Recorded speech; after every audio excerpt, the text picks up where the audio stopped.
자, 이제는 통신공학에 이어서요. 전자공학 파트에서 여러분들 면접에 물어볼 만한 내용 그리고 물어봤었던 내용의 문제들을 풀어보도록 하겠습니다. 이 전자공학 파트는 크게 이제 세 파트로 나눠볼 수가 있는데 디지털 파트, 그 다음에 순수한 아날로그 회로 파트, 그 다음에 이제 회로 이론 파트 이렇게 나눠볼 수가 있어요.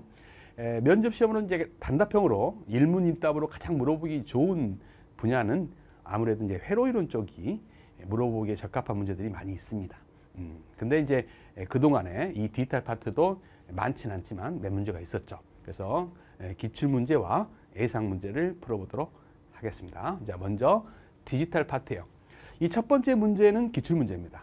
전가상기에 대해서 설명하시오. 근데 이제 가상기, 감상기 정도는 준비해 갖고 가셔야 돼요. 이제는 가상기만 물어봤었지만 가상기를 계속 물어보고 있다면 감상기도 물어볼 수 있는 거죠. 그래서 이제 반감상기와 전감상기, 그다음에 반가상기와 전가상기 이렇게 구분되어 있는데 그 중에 이제 전가상기는 뭐냐 이 말이죠. 전가상기는 우리가 덧셈을 하게 되면 아랫자리에서 이제 올림수가 발생하잖아요. 그 올림수까지도 더해야 되는 것이 전가상기의 특징이죠. 그래서 더해야 될 게 두 수만 더하면 안 되고요. 밑에서 올라오는 올림수까지 더해야 돼요. 그래서 입력이 3개라는 겁니다. 더해야 될 숫자가 3개예요. 그 다음에 그에 대한 합, 썸이죠. 썸에 대한 것을 출력해야 되고 또 올림수가 발생할 수 있잖아요. 올림수 캐리죠.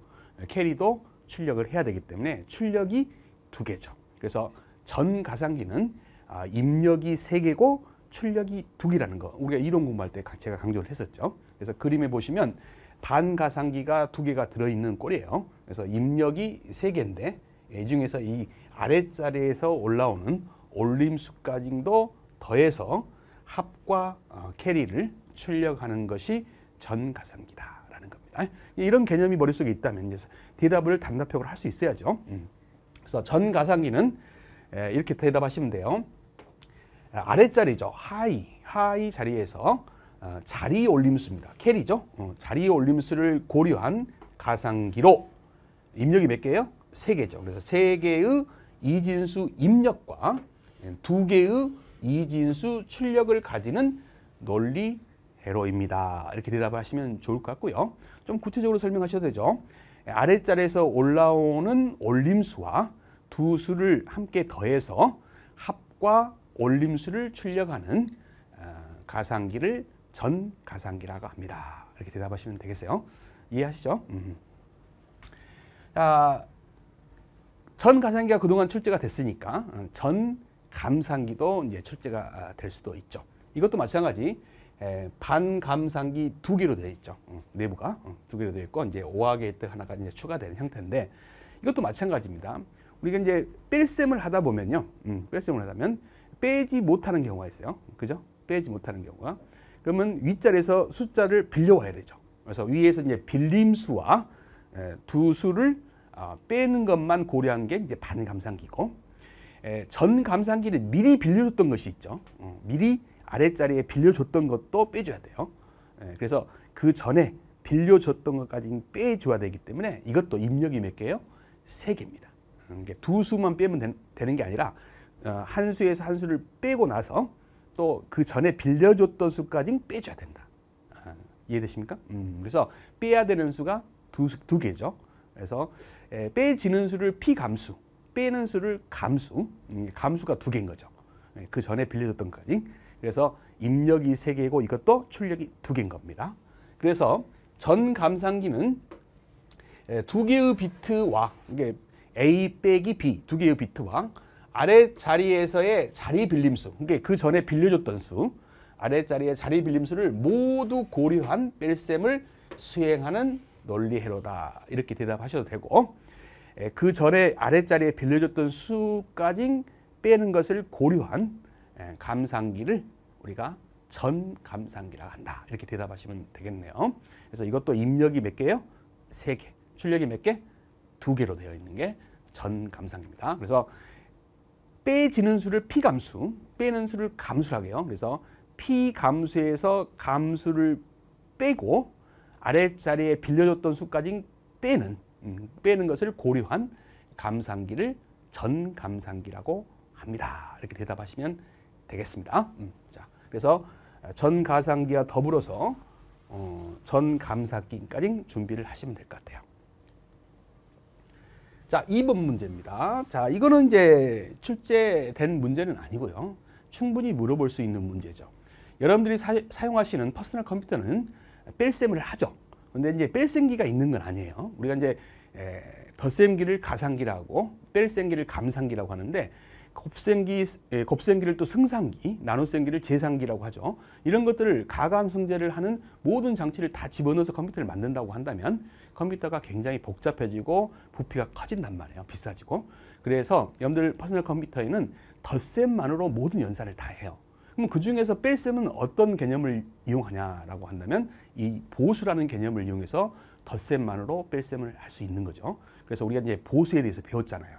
그래서 이제 컴플리먼트라는 보수에 대해서 물어볼 수 있다. 그래서 컴퓨터에서 사용되는 보수의 개념에 대해서 설명해 보시오. 이렇게 질문이 들어올 수가 있습니다. 그러면 우리가 이제 대부분의 컴퓨터에서는 뭐 대형 컴퓨터를 제한 대부분 컴퓨터에서는 보수를 이용한 덧셈만으로 뺄셈을 처리하는 방법을 사용한다라는 거죠. 그래서 보수에는 뭐가 있어요?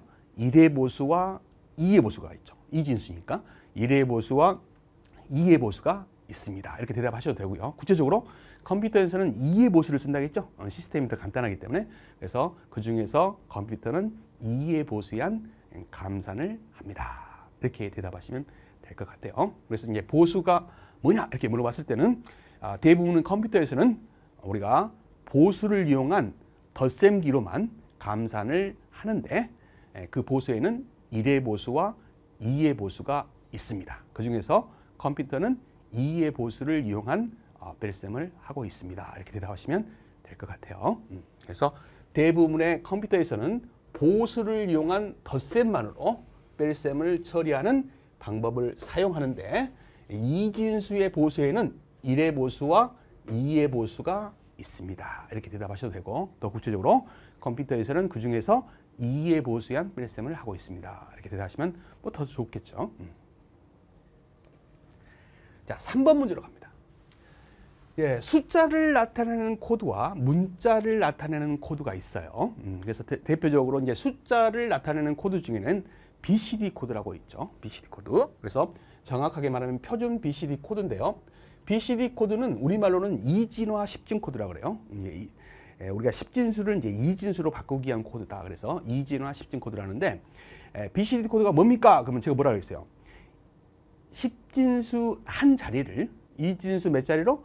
4자리로 바꾸는 코드를 우리가 뭐라 했어요? BCD 코드다. 이렇게 이론 시간에 배웠잖아요. 그것을 대답을 정확히 하실 수 있어야 돼요. 그래서 BCD 코드가 뭡니까? 그러면 십진수를 이제 이진수로 바꿔주는 코드를 우리가 BCD 코드를 하는데 그 중에서 십진수 몇 자리? 한 자리를 이진수 몇 자리로? 4자리로 바꿔주는 코드예요. 그러니까 0을 표현할 때 0 이렇게 표현하는 게 아니라 0000 이렇게 표현하는 코드다. 이런 말이죠. 그래서 십진수 한 자리를 이진수 4비트로 표현하는 코드로 각 비트의 자리는 고유값이죠. 8421의 자리값을 갖습니다. 이렇게 설명해 주면 더 자세한 거고 이런 뒤에 있는 문장은 안 말씀하셔도 무난할 것 같습니다. 그래서 십진수 한 자리를 이진수 4자리로 바꿔주는 코드가 BCD 코드입니다. 이렇게 대답하시면 될 것 같아요. 그 다음에 이제 디지털에서 가장 많이 쓰는 코드, 그레이 코드를 물어볼 수가 있어요. 이제 그레이 코드는 이제 변환하는 과정이 중요하지만 정의 정도만 이제 말해봐라 이렇게 물어볼 수가 있습니다. 그럼 BCD 코드와 그레이 코드에 대해서 설명해 보시오. 그렇게 할 수 있죠. 그래서 그러면 이제 그레이 코드는 특징이 뭐였어요? 우리가 이제 그레이 코드로 바꾸고 나면 여러 개의 비트가 변할 때 이웃하는 숫자가 변할 때 한 비트만 변하는 코드를 우리가 그레이 코드라고 했죠. 그래서 디지털 논리 회로에서는 가장 많이 쓰는 코드 중에 하나다 그랬어요. 그래서 인접한 각 코드 간에 한 개의 비트가 변함으로써 아날로그 데이터를 디지털로 변환하는 이게 AD 변환기라는 뜻이죠. AD 변환 장치에 널리 쓰이는 코드입니다. 이렇게 대답하시면 정확할 것 같아요. 그래서 인접한 숫자가 변할 때 한 비트만 변하기 때문에 우리가 이제 디지털에서 가장 많이 쓰는 안정적인 코드라고 했죠. 그래서 이웃하는 숫자가 변할 때 한 비트만 변함으로써 아날로그 데이터를 디지털로 변환하는 AD 변환 장치에 널리 가장 많이 쓰는 코드입니다. 이렇게 대답하시면 될 것 같아요. 그래서 이런 것들을 이제 준비를 하고 가시는 게 좋아요. 이제 알긴 아는데 일목요연하게 이제 표현하기가 좀 어렵잖아요. 그러니까 이런 것들은 연습을 미리 좀 해 주시기 바랍니다. 자, 네 번째 이제 물어볼 수 있는 것이 이제 문자를 표현하는 코드예요. 이 문자를 표현하는 코드가 또 대표적으로 세 가지를 배웠어요. 우리가 표준 BCD 코드, 그다음에 ASCII 코드, 대형 컴퓨터에 쓰는 FCD 코드 이런 걸 배웠었죠. 그 중에서 이제 컴퓨터에 쓰는 코드가 이제 널리 쓰이니까 물어볼 가능성이 있어요. 이제 ASCII 코드에 대해서 설명해 보시오. 이렇게 할 수 있죠.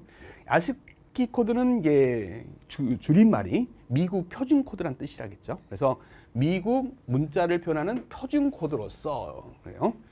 숫자를 표현할 때는 아까 BCD 코드처럼 4자리면 돼요. 10진수 한 자리를 표현할 때 4자리면 0부터 9까지 가장 큰 숫자가 9잖아요.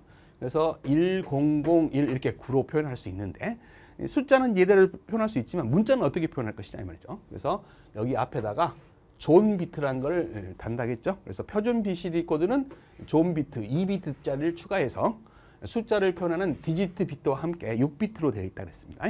여기다 이제 페레트 비트를 추가하면 총 7비트로 되어 있는 게 표준 BCD 코드고, ASCII 코드는 이제 다양한 문자를 표현하기 위해서 한 비트를 더 할당한다 했죠. 그래서 3개의 비트로 되어 있는 존 비트, 형태의 비트라고 했죠. 존 비트와 숫자를 나타내는 디지트 비트로 되어 있다 했죠.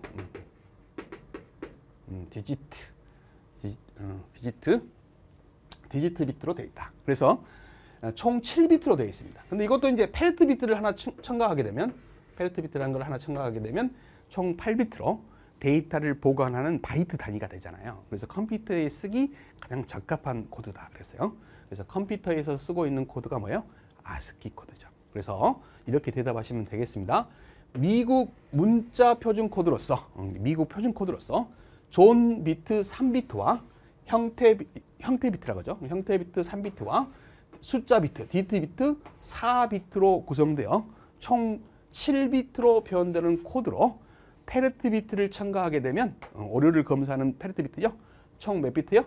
8비트로 되어 있는 코드입니다.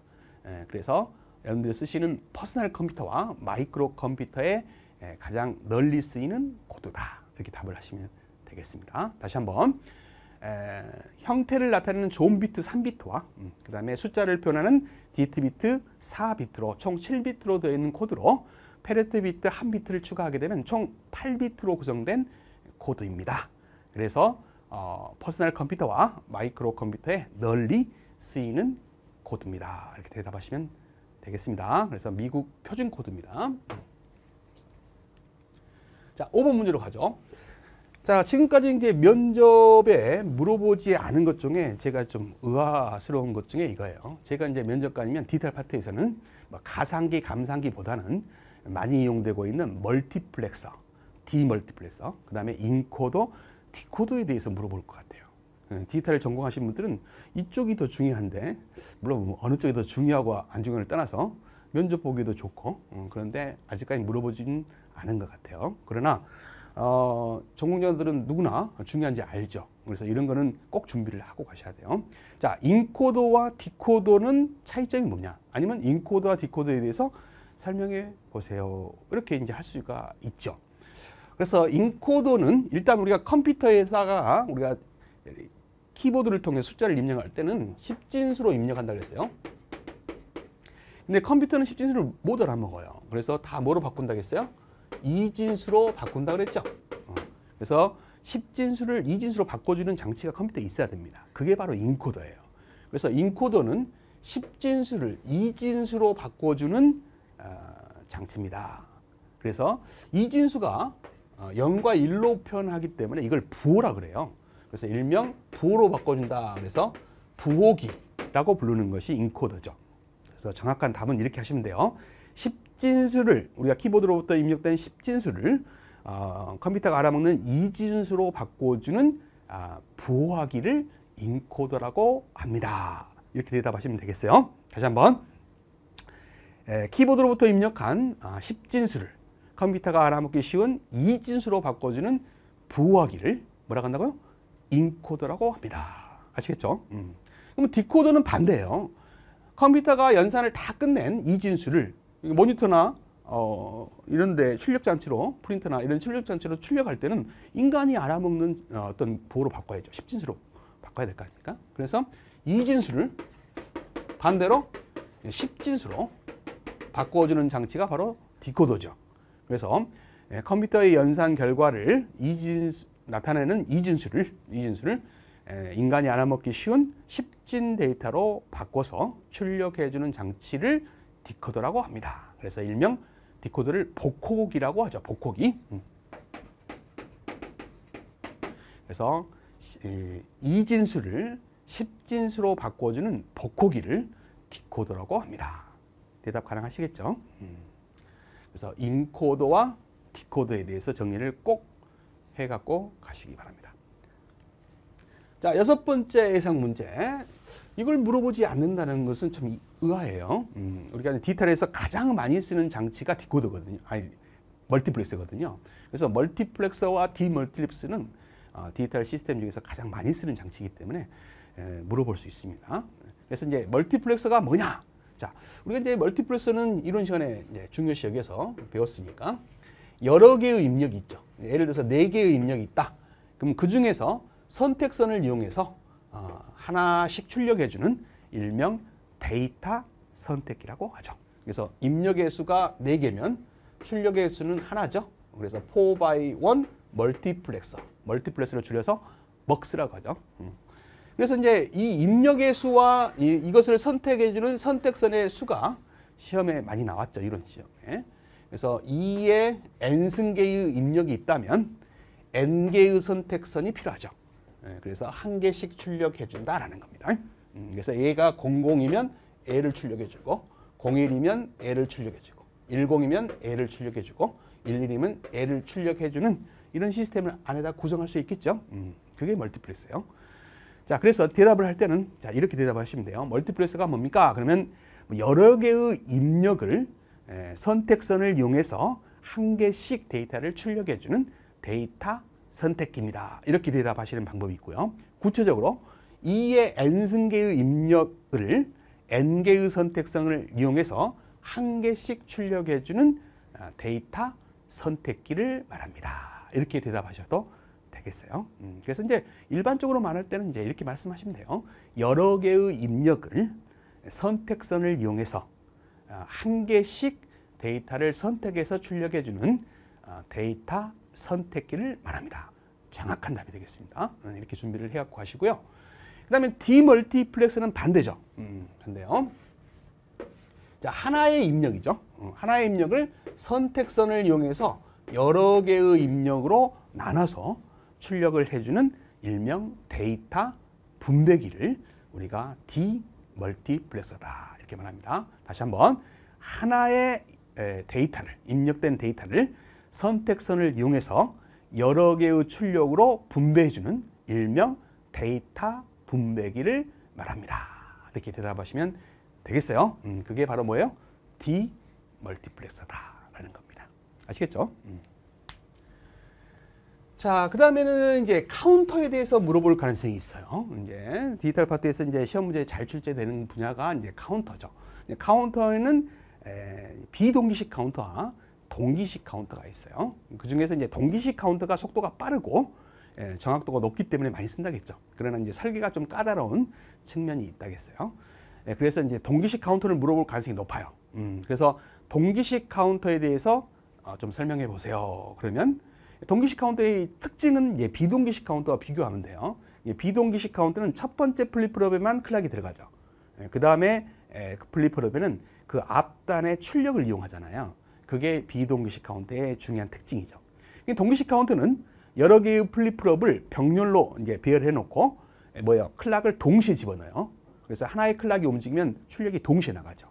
그래서 플립프롭의 개수가 늘어나더라도 속도가 느려지지 않습니다. 그래서 플립프롭 단수와 속도는 무관한 게 동기식 카운터의 특징이죠. 근데 설계가 좀 까다롭죠. 단점은. 그래서 이제 그걸 설명하면 되는데 일목요연하게 이렇게 설명하시면 돼요. 모든 플립플롭이 이제 병렬로 설치되어 있어서 클락이 동시에 들어간다는 거죠. 그래서 모든 플립플롭의 클락이 병렬로 연결되어 한 번의 클락 펄스에 의해서 모든 플립플롭이 동시에 트리거 된다. 트리거 된다는 것은 동작이 변화된다. 이런 뜻이에요. 그래서 모든 플립플롭이 동시에 동작되는, 즉 트리거되는 카운터를 말하면, 이게 말한다는 것은 이제 거기서 이어서 말하려고 하는 거죠. 그렇게 끊으셔도 돼요. 그래서 동시에 동작되는 카운터를 말합니다. 이렇게 끝나도 되는데 장점을 좀 말씀해 주시는 게 더 정확하겠죠. 그래서 동작하는 카운터로서 비동기식 카운터보다는 설계는 좀 까다롭지만 동작 속도가 빠르고 그 다음에 에러 가능성이 적죠. 그런 카운터를 동기식 카운터라고 합니다. 이렇게 대답하시면 되겠습니다. 그래서 이제 모든 답을 적어놨지만 꼭 이렇게 답을 하지 마시고 머릿속에 넣었다가 자연스럽게 나올 수 있도록 공부를 하셔야 돼요. 그래서 동기식 카운터의 특징은 모든 클락이 플립플롭에 동시에 들어간다는 거죠. 그래서 모든 플립플롭의 클락이 병렬로 연결되어 한 번의 클락 펄스에 의해서 모든 플립플롭이 동시에 동작하는 카운터를 말한다라는 거예요. 그래서 끝나셔도 되고 그런 카운터를 말하며 비동기식 카운터보다는 설계는 까다롭지만 동작 속도가 빠르고 그 다음에 정확도가 높은 카운터입니다. 이렇게 대답하시면 되겠습니다. 자, 번호가 조금 8번입니다. 자, 시모스에 대한 설명을 해보시오. 그럴 수 있어요. 제가 이제 시모스 설계를 주로 한다겠죠. 그래서 시모스라는 게 따로 있다고 하지 않았어요. 모스 FET에는 엔모스와 피모스가 있어요. 그래서 엔모스의 장점, 피모스의 장점이 있는데 그 장점만을 딴 설계 방식을 시모스라고 합니다. 그래서 디지털 회로 설계에서는 거의 시모스 설계를 해요. 그래서 이제 설계 방식에 따라 장단점이 있는데 이 시모스 설계가 장점이 많아요. 그래서 거의 대부분의 디지털 회로는 시모스 설계를 합니다. 그래서 시모스 설계에 대해서 설명하시오. 이런 문제가 나올 수 있죠. 그래서 간단하게 대답하셔야 돼요. 시모스의 장점을 다 말씀드리기가 상당히 까다롭죠. 그래서 이렇게 답변하시면 됩니다. 피모스와 엔모스의 장점을 이용한 설계 방식으로 디지털 회로를 구성하는 데 사용되는 직접 회로의 한 종류를 말합니다. 이렇게 하시면 돼요. 그래서 설계 방식은 여러 개가 있기 때문에 그 중에 하나다라는 거죠. 그 중에서 가장 좋은 설계 방식이 시모스다라는 거죠. 뭐 장단점은 이제 이론 때 공부하셨죠. 팬인과 팬아웃의 개수가 가장 많고요. 시모스 설계가 여러 가지 설계 방식 중에 그 다음에 전력 소모도 가장 적죠. 전력 소모. 그 다음에 동작 속도도 뭐 빠른 편이죠. 가장 빠르진 않아요. 가장 빠르진 않습니다. 그런데 빠른 편이고요. 그래서 전력 소모도 적고 집적도도 높고 장점이 많았죠. 그걸 다 말씀할 필요는 없다라는 거예요. 그래서 이렇게 짧게 이야기하시면 돼요. 피모스와 엔모스의 장점을 이용한 설계 방식으로 디지털 회로를 구성하는 데 사용하는 직접 회로의 한 종류입니다. 이렇게 대답하시면 정확한 답이 됩니다. 그럼 혹시 몰라요. 저는 이제 반도체가 전공이다 보니까 반도체 회로 설계가 전공이거든요. 그러다 보니까는 저기 할 수 있죠. 구체적으로 물어볼 수는 있어요. 근데 이제 면접관이 그렇게 깊게는 안 물어볼 겁니다. 여러분들 보시는 면접이 뭐 7급 정도 되면은 이제 물어볼 수가 있지만 9급 면접에서는 그렇게 깊게는 안 물어볼 것 같아요. 구체적으로 피모스의 장점은 뭔데요? 이렇게 물어볼 수 있죠. 엔모스의 장점은 뭔데요? 이렇게 물어볼 수가 있습니다. 일단 이제 피모스는 높은 전압을 잘 통과시켜요. 낮은 전압은 잘 못 통과시킵니다. 이게 제가 이론 때 설명을 다 드렸죠. 예를 들어서 높은 전압이 5V고 낮은 전압이 0V라면 높은 전압 5V를 통과할 때는 피모스를 통과하면 5V가 출력으로 나와요. 근데 이제 0V를 통과시키면 0V가 나와야 되는데 0V가 나오지 않고 한 0.23V가 나와버려요. 그래서 낮은 볼트는 잘 못 통과시키고 높은 전압은 잘 통과시키는 모스 FET가 피모스라는 거죠. 엔모스는 반대입니다. 엔모스는 낮은 전압은 잘 통과해요. 0V를 통과시킬 때는 0V가 출력으로 나와요. 근데 이제 높은 전압 5V를 통과시키면 5V가 나와야 되는데 약간 전압이 강화가 됩니다. 4.8 4.8V, 4.7V 정도가 출력은 나와요. 그래서 높은 전압을 통과할 때는 PMOS를 쓰는 게 유리하겠죠. 그 다음에 낮은 전압을 통과시킬 때는 NMOS를 이용하는 게 좋을 거예요. 그래서 전압이 높은 곳을 통과하는 곳에는 PMOS를 쓰고 낮은 전압을 통과시키는 곳에는 NMOS를 쓰는 설계 방식을 우리가 CMOS 설계다 이렇게 말을 합니다. 말할 때 그렇게 자세하게 말씀하시면 안 되고 그냥 이렇게 단순하게 말씀하신 다음에 질문이 다시 들어왔을 때는 그렇게 대답하시면 되겠습니다. 아시겠죠?